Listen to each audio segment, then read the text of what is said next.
Росіяни – справжні нацисти-рашисти, підтверджує і той факт, що у День пам'яті та перемоги над нацизмом вони випустили по Україні чи не весь спектр своїх ракет.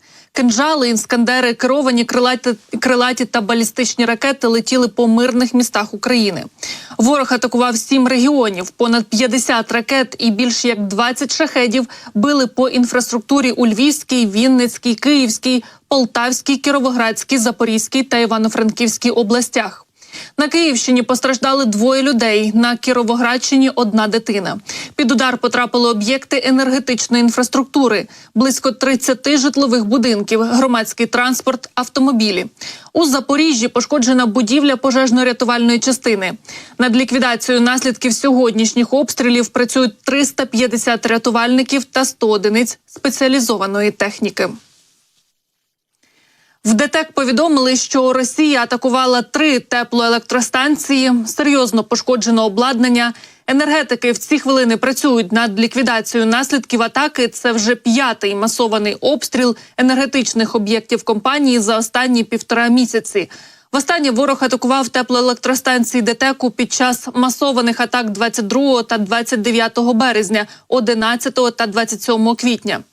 Крім того, ворог атакував і гідроелектростанції. Через сьогоднішні обстріли росіян енергооб'єктів з 18 до 23 години можливі відключення світла по всій Україні, попереджає Укренерго. Обмеження будуть рівномірно розподілені по всіх областях. Як саме будуть діяти графіки відключень в кожній області, буде оприлюднено на офіційних сторінках місцевих обленерго. Причина – дефіцит електроенергії в енергосистемі. Він виник через нові пошкодження обладнання українських електростанцій, завдані російськими ударами. Особливо важка ситуація очікується сьогодні з 18 до 23.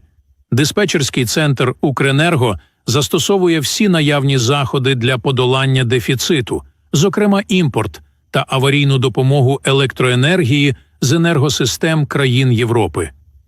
Будь ласка, споживайте електроенергію ощадливо.